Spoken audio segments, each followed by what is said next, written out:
I'm waiting for it. Adulting. That's the worst. You never know how much you love your metabolism until it's gone.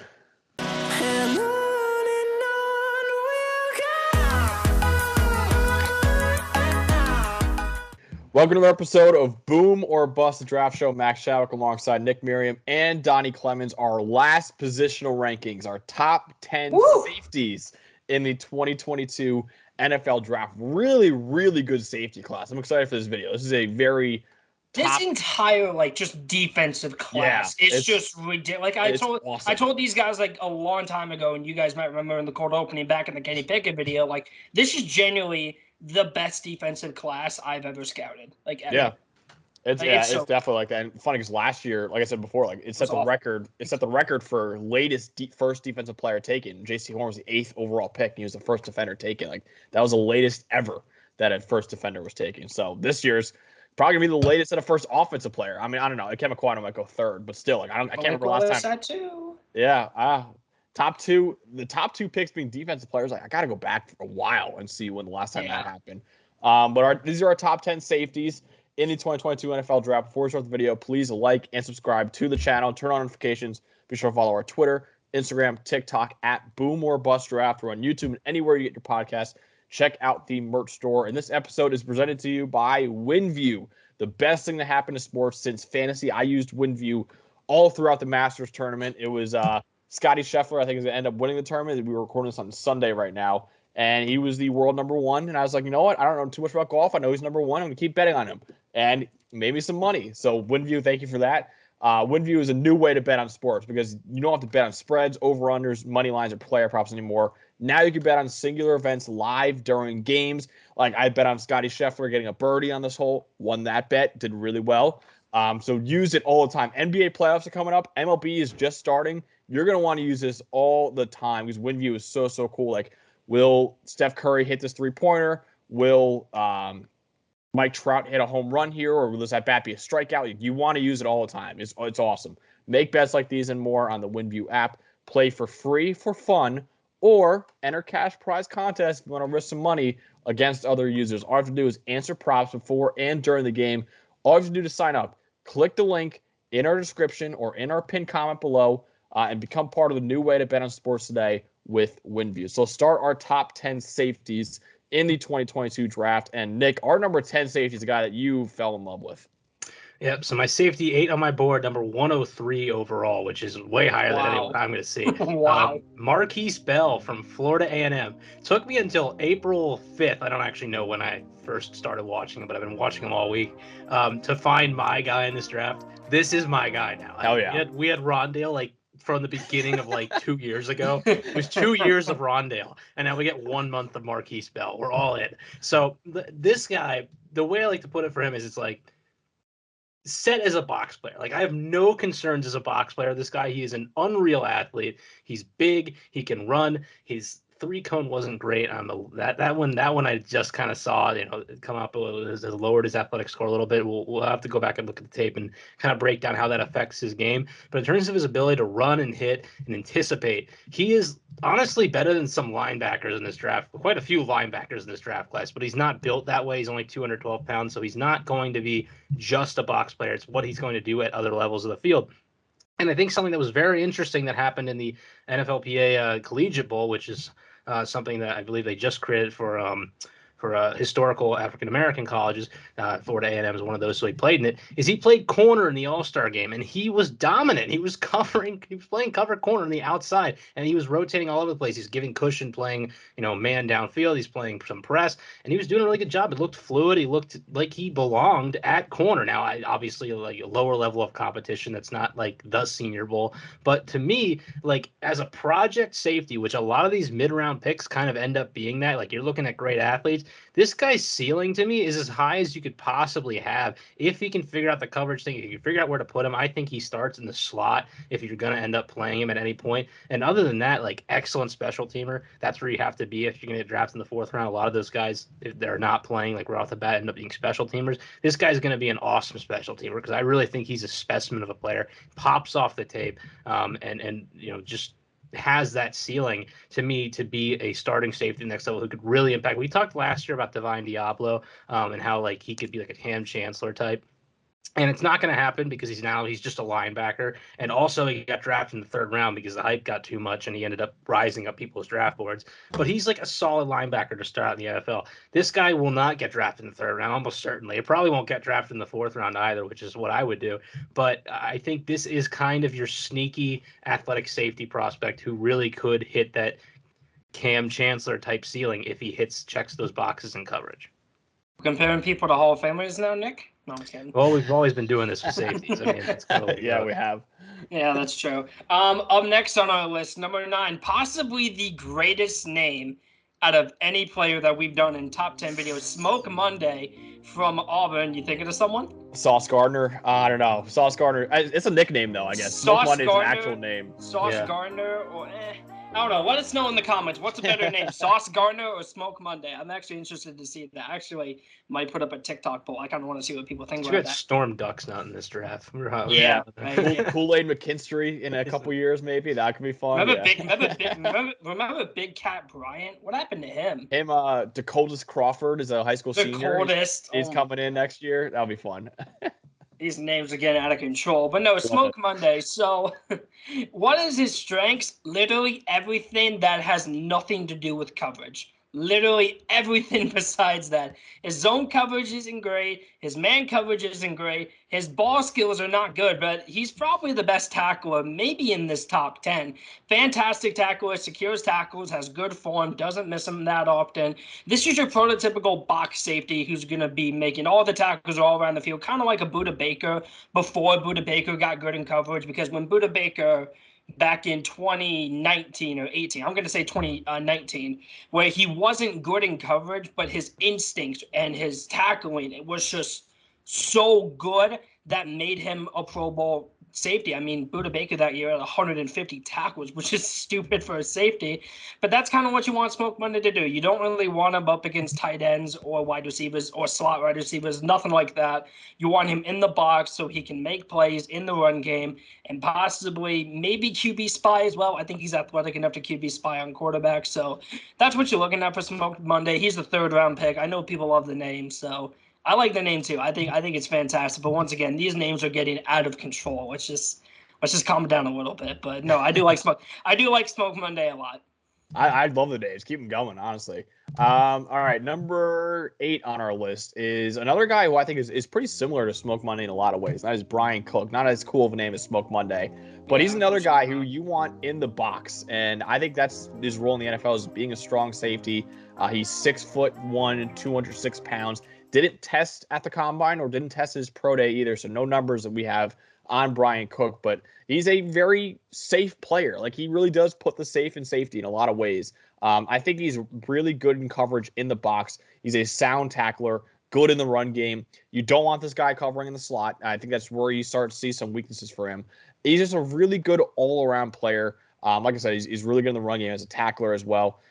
He has pretty decent ball skills. I would probably take this guy like maybe maybe like early day 3 is probably what I would take Bryan Cook. I'm a fan of his. I'm not like a huge fan of his. I don't think he's as great of an athlete. That's probably why he didn't test, honestly, that of other safeties, because he's just an okay athlete in my opinion. And that's something that shows up on tape a lot. You know, he's not a great in terms of change of direction either. He was a transfer from Howard, so he's only had really 1 year of starting at Cincinnati, so not a lot of experience on tape. And also, like, it's in Cincinnati in the American Athletic Conference. You don't see like Smoke Monday going up against the SEC. Like, Bryan Cook is going up against American Athletic competition. He's a box safety though. He's not really great in terms of like breaking on routes, but otherwise he's good frame for the position, decent awareness. I think his change of direction ability is just okay. Really good physicality though. I don't think he's a guy who's gonna make a lot of plays in the NFL in terms of like interceptions or pass breakups, but he's a guy who's going to be a guy who just is going to do his job every single time. And I think that's very valuable in today's NFL. And I like Bryan Cook as a box safety in the NFL. Also, wasn't bad against Alabama. No, wasn't bad. He was fine. All of that entire Georgia defense was fine. It was all good. All of them were good. Yeah. Besides the defensive line got bullied, but that was come to be expected. The defense minus Majee Stanton. Yeah, everyone else got destroyed. Yeah. So that was really the issue, was the run defense was horrible in that game. But which you shout come to expect. Shout out Brian Robinson. Yeah, he was unreal. All right, number 7 on our board is Nick Cross, a safety from Maryland. Actually, before I dive in, I just want to say I messed up earlier. The HBCU Legacy Bowl is a new one for historical black colleges. I'm getting all these all-star games confused. The NFLPA Collegiate Bowl is something else. But he was eligible to play in that. He just did not, I guess. The Nick Cross from Maryland is, again, another one of these guys who tested excellently. He's going to come out in the 98.7th percentile for his relative athletic score. A guy who runs a 4.34 at 6'2", 212. So big safety who can run and is athletic in all the other ways as well. Because if you hit 98th percentile, that means he did well on his 3-cone. That could be the difference between him and a Markquese Bell.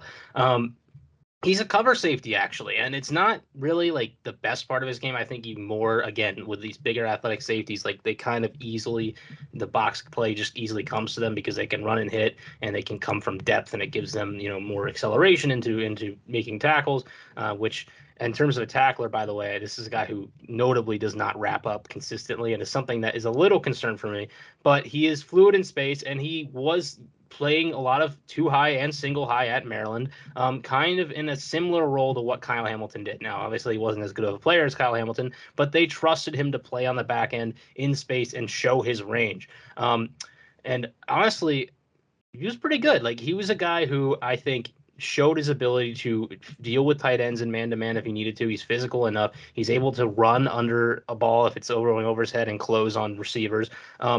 He wasn't excellent, I think, at times. There were times where, his tape was inconsistent in coverage. He wasn't always hitting his reads. It's kind of like Jaquan Brisker, where there are plays that are like, wow, not many players can do that, but there are other plays where it's like, oh, you should have read that earlier and your anticipation wasn't great. But the athleticism for him allowed him to make up for a lot of that stuff. And along with what he could do in the box, I think he's an excellent nickel blitzer. He's going to be one of the best nickel blitzers in this draft. This is a versatile safety piece. So again, I think the athleticism makes him have a high ceiling. And to me, as a guy that I would take early 3rd round, and maybe even before that, depending on what you need in your defense, because I think he is very versatile. Also, something real quick that I just kind of want to mention about this safety class, I would say this is like the big 7 when it comes to the safety guy. I think all these guys from 7 up are locked in day 1, day 2 picks, all of them. Yeah, I would argue all of them are locked in day 2 picks, which that's a good amount of safeties. We don't normally see this many safeties get drafted within the first couple of days. Yeah, the top 7, we actually have major disagreements on from like 8 to 10 and on, but from the top 7 we all have in our top 7. So slightly different order in all of them, but the top 7 is that way. So our number 6 safety is Kerby Joseph. Really Kerby, ascending guy this year from Illinois. I'm a big fan of him. The big issue that I have with him, and I think a lot of people have with him, is that he never really saw the field at Illinois until this year. And that is concerning, considering Illinois is not a powerhouse by any stretch or measure. And he's a senior. So his first 3 years, like last year, he played 70 snaps according to PFF. The year before that was like 200 snaps. And then finally this year he was the starting safety for them, and he was awesome. He was fantastic. So there was a concern about, hey, why couldn't you crack the field earlier at Illinois of all places?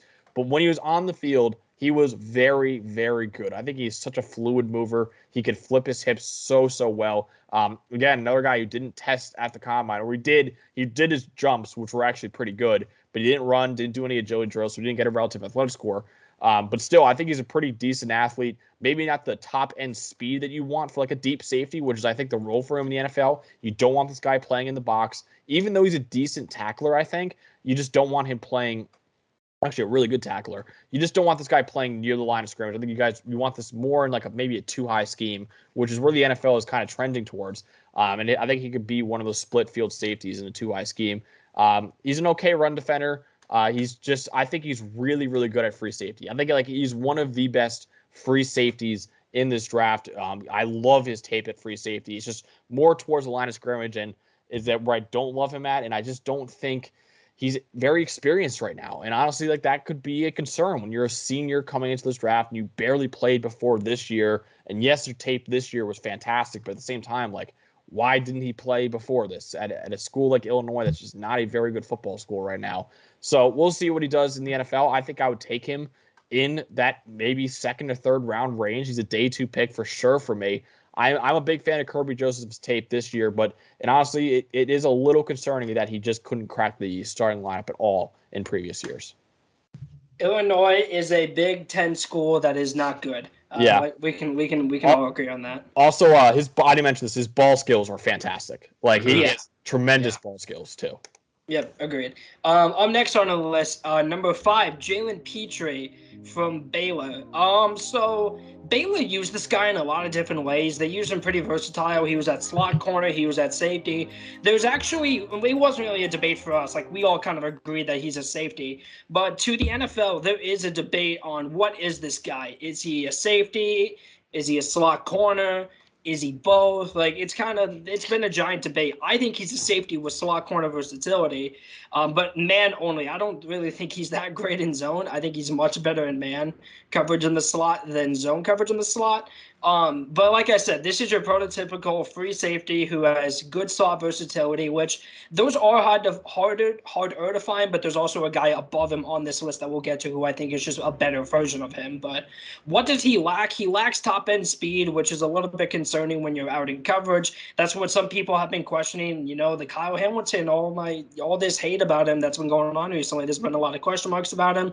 Well, that whole thing is really true for Jalen Pitre. He doesn't really have the top-end speed, tested as a decent athlete, 84th percentile, but I just don't think he's that fast, which is a little bit concerning, which is maybe why people do think he's a slot corner and not a safety. But I think he'll be fine at safety. I think he played very well at it with Baylor, and this is a guy I do like that I would take in that second-round range, maybe late second round, even maybe mid-second. Like, I like this guy a lot. I think all 5 of these safeties that we're going to come up to, I think if you take any of them the late first round, except obviously the top one, like he'll go top 15, but any of these safeties from 2 to 5, if you take him any of them late round 1, I'm not really going to be against it entirely. Tremendous run defender too. Really good run defender. Also decent pass rusher as well. Yeah, I agree though, Donnie. I think I like him more as like a slot corner. I don't know. That kind of counts as kind of like a safety when you can only play slot corner / safety. I like him more in the slot corner role than I do like him at safety, though. But yeah, his run defense was fantastic. I'm a big fan of that. Ran a 4.46 in the combine too. Not terrible. Yeah, not bad. Not terrible, but it just doesn't show up on tape to me. Yeah, I'm a little lower on him just because I think he is a slot corner who's going to get drafted because of his box ability. Like, I think he's a very good run defender, and I think he's a very good blitzer. And I don't think he's a bad coverage player. I just don't think there's enough coverage snaps for me to be like, this guy is going to be a slot corner that actually can start. Yeah, and I think his Senior Bowl is another Senior Bowl guy that people just like. He was, a second, third round pick before, and great Senior Bowl, and then now all of a sudden he's like, late first round pick. I'm like, I think we're overvaluing the Senior Bowl for a lot of guys in this year's draft. Yeah, and I think this is one of those guys who actually we've talked about this. He might actually end up going in the first round because at least at the end, because there are some teams who are interested. Notably, Chiefs and the Lions are 2 teams I know that are interested in taking him at the end of the round there. Pick number 4 on our board is Daxton Hill. We're a little lower on this guy. I have him as 2, but or safety 2 on my board, but only because I'm really kind of safety 3 on my board, not safety 2. We all have this other guy except for Max is number 2, but only because I'm a little lower on my safety 4 as well. Like, there's kind of a gap between my second guy and the next guy. But Hill is the other slot, maybe not the other, but the defensive back in this draft that is a slot cornerback and a safety that plays deep. Like, he is not a box player first. Most of these guys have some box capabilities. Daxton Hill, although I don't think he's terrible in the box and can give you something in the run game, I think he block sheds well, much like a lot of these defensive backs, doesn't wrap when he tackles, but he's like fine in the box. He is more going to be about his coverage. So pedigree-wise, he's a 5-star recruit as a safety, so that's huge, right? He's a guy who's going to run in the 4.3s. He did. He actually ran a 4.38, 90th percentile athlete. A lot of these guys are good athletes. So all that checked out. His best things are his footwork, his closing speed, and his patience and coverage. And I think that's why they ended up moving him to slot cornerback, is because he was very comfortable playing kind of different types of coverage, playing man, playing zone out of the slot. And in my opinion, it could translate to safety, but he might just end up playing slot corner at the next level because, honestly, I think teams are having a harder time finding natural slot corners, and they are finding 2 deep players who can at least just hold down the fort on the back end. You can, maybe it's a little more difficult to find guys that are high end 2 deep players, but in terms of the slot, like, there's not a lot of good slot corners. We talked about this in the corner video, like Cooper Kupp, like popped off this year. Yeah, you need guys who can cover. You need guys who are going to be able to cover Cooper Kupp. You need guys who can. Like one of the best slot corners in the NFL is Byron Murphy, who I like. Byron Murphy, like he's good, but he's not an elite cover player. He's just a good cover player, and that's like kind of what we're looking at in the NFL in terms of good slot play. There's not a lot of good slot players, and Daxton Hill to me is a guy who can come in and end up being one of the better slot players right off the bat because of those things I mentioned before. He's got the arm length and the closing speed to make up space.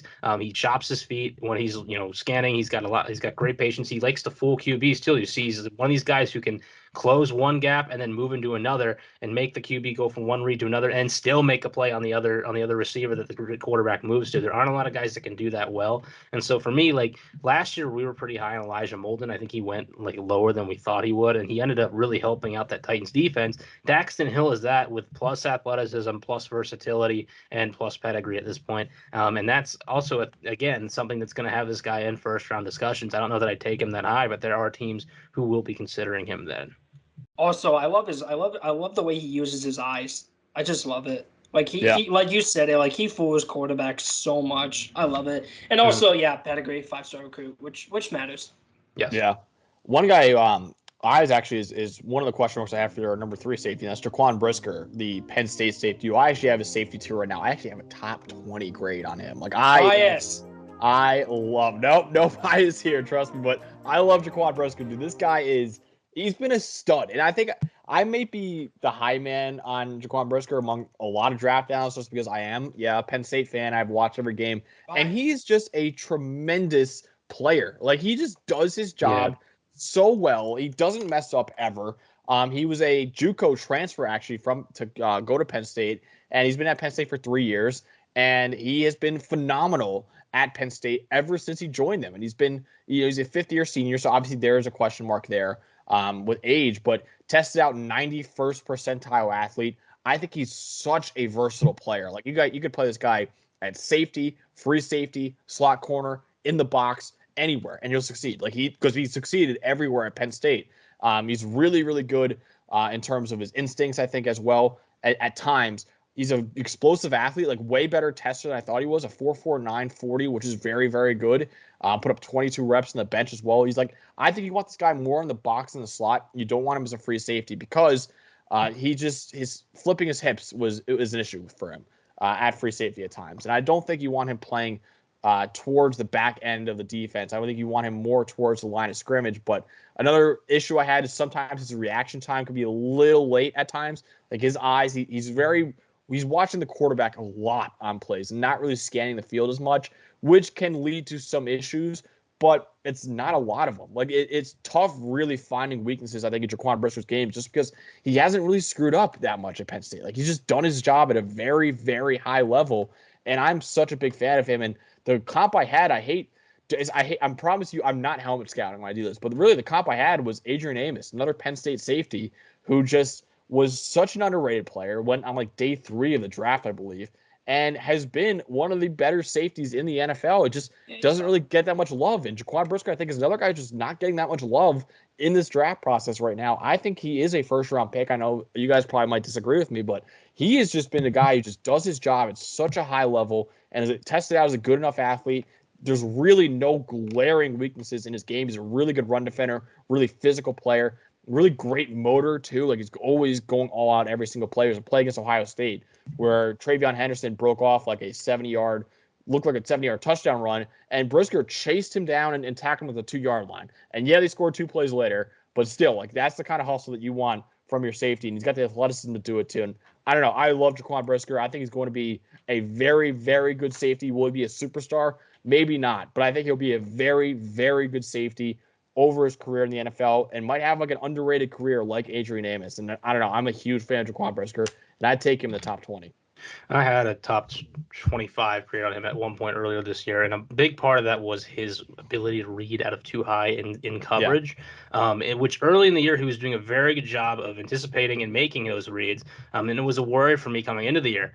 Towards the back end of the year, he started kind of rushing his reads a little bit and getting out of phase and making some quite honestly like mind-numbingly stupid decisions at times on the field, which has lowered him back down the board for me. But it's certainly there. I just that to me was difficult to see, because I thought at one point like he was really hitting his stride, and I didn't like to see him kind of get out of the phase there. Mm-hmm. Yeah. Up next on our list, number 2, Lewis Cine, the safety from Georgia. I've mentioned this before, and so is Nick, and I'm glad we agree on it. We're suckers for putting up good tape against Alabama. And if you want to talk about a guy who had a good game against Alabama, this guy had a really, really good game versus Alabama. Not the SEC championship. It was definitely the national championship. That was definitely probably one of the better games, in my opinion, in this class. I mean, Lewis Cine was great in that game, but what's good to talk about Lewis Cine? Well, I think he's very naturally – he just looks good in coverage. Like, he just looks natural out in coverage. Definitely zone coverage. I'm not a big fan of him in man coverage. I think he can sometimes get lost. I also think sometimes he doesn't really recognize routes that well when he's in man coverage, and I feel like his hips aren't that great in man coverage. But zone coverage, I think he's great in. I think I just don't get it. It's like two different on and off switch. It's like, oh, wow, he looks great in zone coverage. And then he goes to man. It's like, what are you doing? Like, I don't know. I don't know. Maybe I dissected him too much with that, but I'm not the biggest fan of him in man. But zone coverage is honestly king in today's NFL. Teams run it way more than they have in the past, just like we've been saying. So also, high tackler.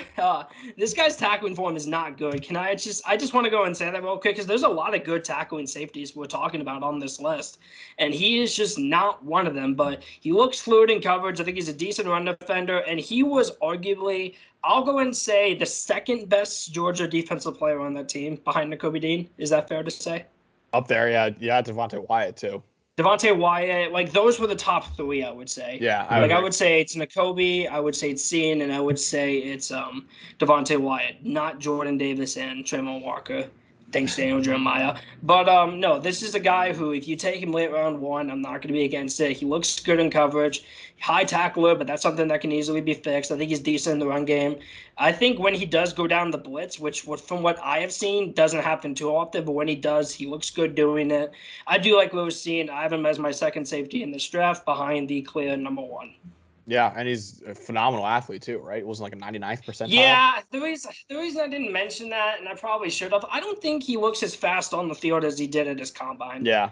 Like, he ran like a 4, I think it was a 4.37 40. It was something, I believe it was in the 4.3, as if someone wants to check that real quick. I'm pulling up right now. Yeah, I believe it was.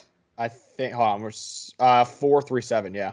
Yeah, 4.37. Like, I don't think he looks that fast on field. Like, I think he looks like a 4.4 runner when he's on the field, not a 4.37. So that's why I didn't mention it. But he did test as a very good athlete, just like that entire Georgia defense did. Like, they all tested as 100% athletes. Yeah, the best athlete of any safety. Donnie, I kind of love his run defense and tackling, dude. I don't know, maybe something else I watched from him. I don't know. He looks like he always goes for the shoulder pads and not the waist. Yeah, I just haven't seen a lot of his tackles on his tape. Like, I think he's a pretty sound tackle. I think he's a really good run defender, like a really physical safety. I don't know. I'm a big fan of Lewis Cine. Honestly, like, if you guys, these top 3, dude, like, these are safety 1 in almost every. I'd argue top 4. I would argue top 4. Yeah, I think all 4 of them. Like, I like Daxton Hill. Like, I know he's worse than the 2, and then obviously he's worse than the 1.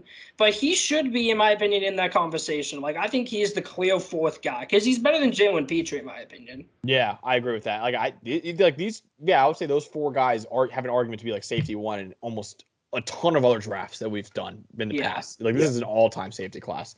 Okay, number 1 on our list is obviously Kyle Hamilton, and that's not changing anytime soon. Oh my gosh, who would have thought? I don't care with the combine. He actually, like, still, so if he, on the rest of the athletic score, like, he tested out 93rd percentile, is actually at free safety.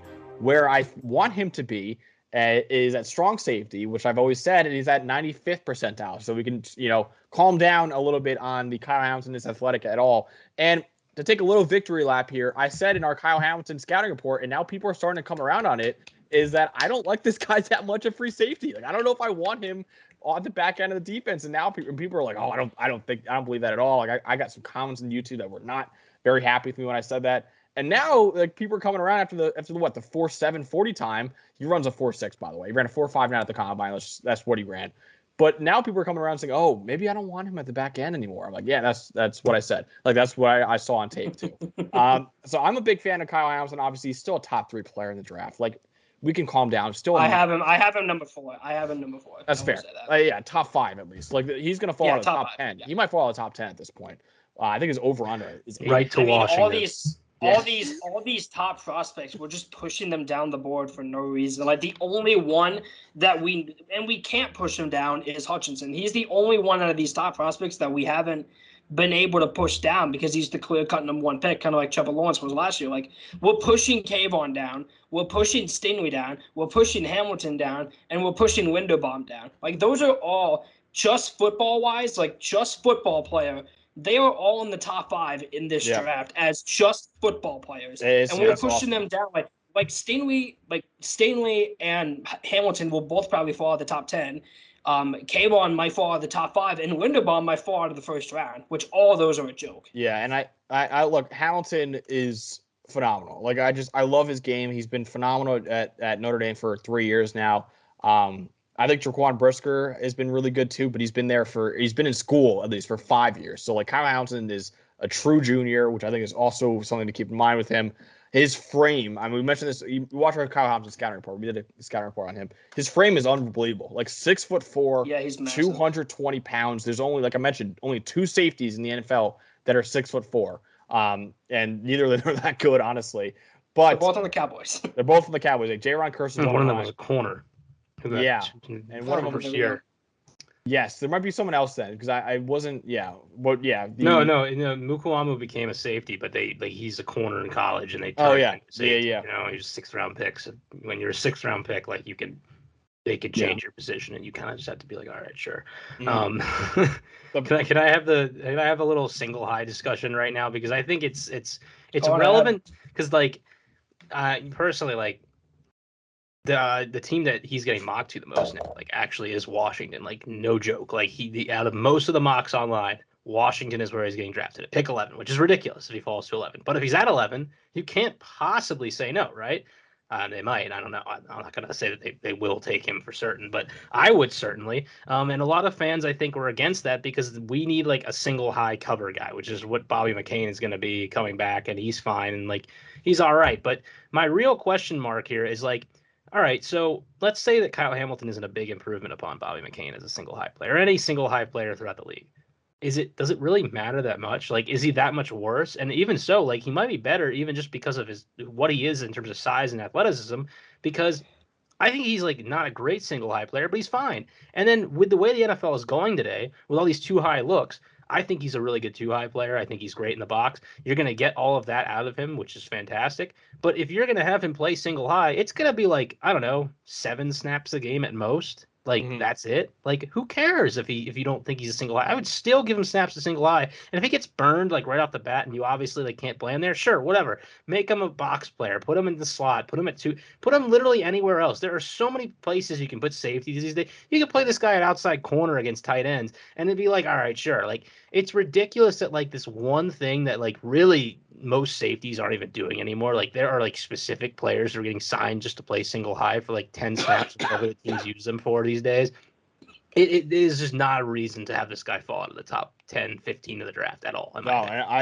He's just, like you mentioned, Nick, you could play him anywhere. Like, I want this guy more towards the line of scrimmage, which is why I think he's better in the box and the slot. But yeah, he could play safety and free safety. Like, I'm not saying he's bad at it. I'm saying he's just not as good as other players in this class at safety and free safety. And I think run defender, I think he's okay. I think he's a little bit overrated as a run defender. Not a great tackler. He's kind of like an average tackler, honestly, but he's just a really good ball skills. I love Kyle Hamilton. He should be still a top 5 player, and we're pushing him too far down the draft boards because we think that, you know, guys like at safety are not valuable, and that's not true. Like, you need coverage players, and Kyle Hamilton is a phenomenal coverage player, and my comp for him was like a longer Derwin James, like a bigger, taller, lengthier Derwin James, and maybe he's not the exact, like, got the athleticism that Derwin James has, but he's a comparable athlete because of that size that he's got as well. So Kyle Hamilton should definitely be a top 5 player in this draft as well. He's going to fall out because people are like, oh, he's not as fast as we thought he was. And He's plays safety, and it's like, dude, like in this draft where we don't have that many great. If it was last year, sure, when it was like, all right, maybe there are some more concerns. This year, there's not that many like top guys. Kyle Hamilton is 1,000% one of those top guys. Even in last year's draft, I would still say he's a top 10 pick just because of how good he was. And I don't know, it's tough. It's really tough for Kyle Hamilton to be falling this far down. I think he's a guy you want him in the slot or in the box, but he can play anywhere and he's can man up anywhere. And I think he's going to be one of the top safeties in the NFL. And I think I would just real quick. I would argue that in last year's draft, he goes 4th overall to the Falcons. I don't think I would say that. No, I think they would pull the trigger. I mean, they just needed defense so bad.